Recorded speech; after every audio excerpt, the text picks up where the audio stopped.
The gym, to my generation, used to be you go on the treadmill for 5 minutes. For as long as Insomnia by Faithless lasted, you would maybe speed it up towards the end, then you would do a couple of them, and then sauna, steam room, vending machine, home. That was the gym. But now the kids have got programs. Got a program, man. Got a program. Strength goals, man. My program. And I went to the class and the guy's telling everybody the circuits to follow and he's shouting out exercises I'd never fucking heard of in my life. He's going, we're going to start off with 1 minute of Bulgarian bag spins. 1 minute of Russian split squats. 1 minute of Romanian deadlifts. I'm thinking, do you have any exercises which originated in a happy country?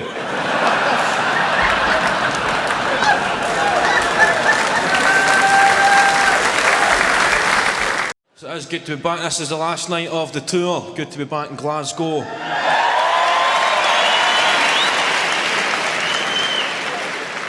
Good to come back to Glasgow because you can speak. You know, when you travel with a Scottish accent, it's kind of hard. Nobody understands anything you're saying. No, I've done a few TV shows. I'm a pretty fucking big deal. You know?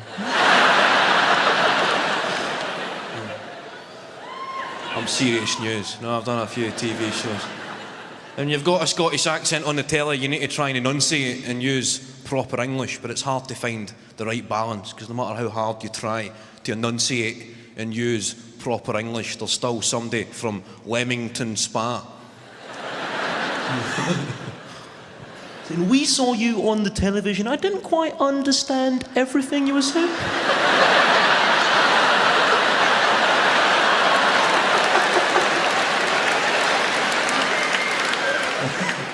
Didn't quite catch it. Something a bit over my head. Your accent is really quite strong. You've got a really thick Scotch accent. Didn't quite catch everything you said.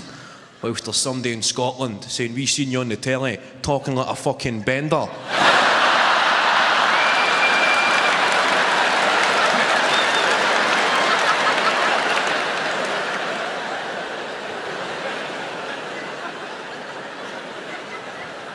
Care to explain yourself?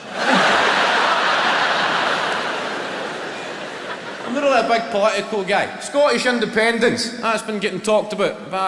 We're having a couple of fucking freedom, yes. People booing, people cheering. I don't think anything's going to get resolved at a comedy show, but feel free to vent your opinions. 2014, that's when they're having the referendum. That's because it's 700 years after the Battle of Bannockburn. That's to get us fucking patriotic. And you know we're going to show Braveheart the night before that referendum. STV, 9 o'clock, as sure as fuck, Braveheart. I reckon we should also show Trainspotting, just to even it. One fucking freedom, that's us. Oh, that's also us. The war on terror, that was supposed to be Obama's thing. The war on terror is going to end that. Obama, they get quite excited. We got any Americans in the room? Just one guy doing a shite accent.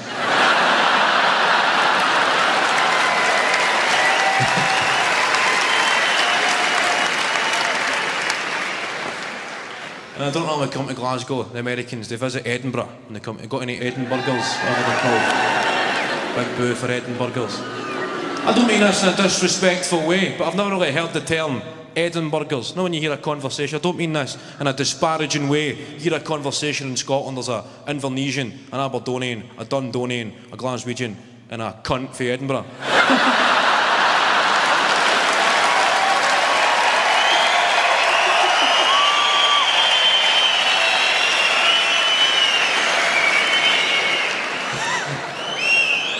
It's true though, you never hear Edinburghers, it's cunt for Edinburgh, that's what they're called.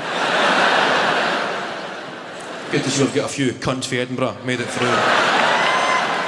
I love the Americans in Edinburgh, I love them, they're enthusiastic, not up at Edinburgh Castle, the Americans thinking it's a high school. Because they hear gunshots every lunchtime.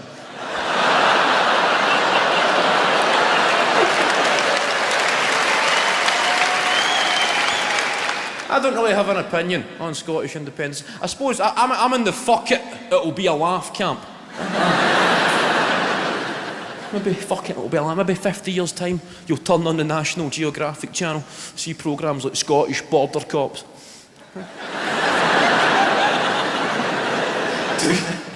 Two guys in the airport interrogating some poor guy for fucking Leamington Spa.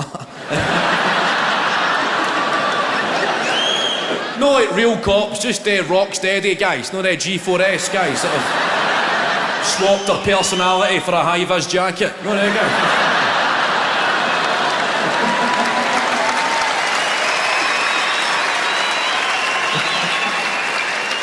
I would watch that. Scottish Border Cops going through the guy's bag. And what's this? It's a banana. Why, are those illegal? I never said they were illegal, pal, but we don't fucking like them. I'm a bus guy. I still take public transport. I'm a bus guy. I'm a bus. I take one of their kind of... Not every area's got the rough bus. No, one of their kind of Glasgow safaris that you get. The number 40 bus. It runs from Clydebank to Easterhouse via Drumchapel.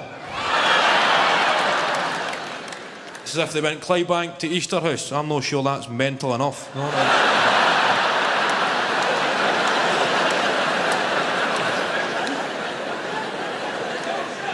We better stick this through Drumchapel. The only bus I've seen 3 generations of the one family get on for a half fell. And when you travel down south and you tell people you're from Glasgow, they get quite excited. They go, Glasgow, yeah, it's really quite rough, isn't it? Really violent, yeah. And you kind of get proud. And you go, oh, aye, oh, aye.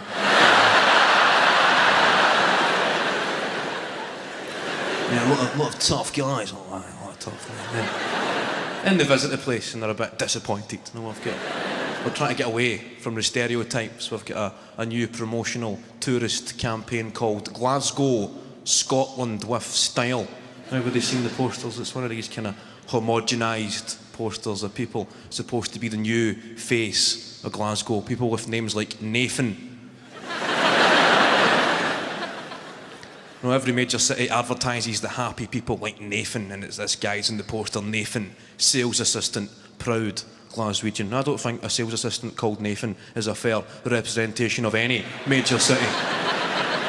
I think major cities should play up to their stereotypes on the billboards, advertising your city, show them real people like wee mental Davy.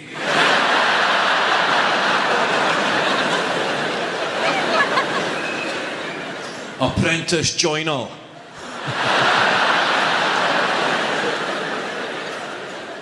Father of 6.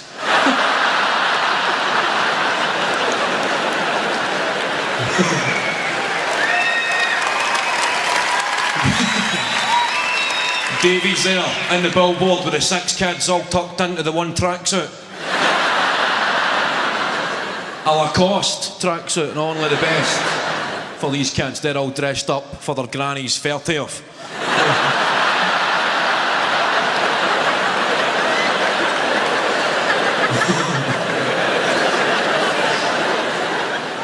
You've got the 6 kids, you've got Keanu, you've got Sigourney. Destiny, that's a new one I heard. Destiny. Imagine naming your daughter after the nightclub she was conceived in.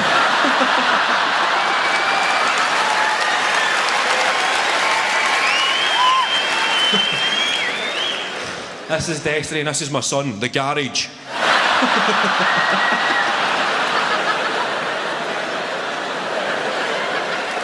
So we'll finish up, obviously, the DVD is about 6 months away, so we need to predict the future, or it's going to look pretty weird if you're watching the DVD and wondering, oh, how come we never mentioned the fact that North Korea blew the world up? Somewhere like that. So what about England winning the World Cup, eh? What about England getting fucked?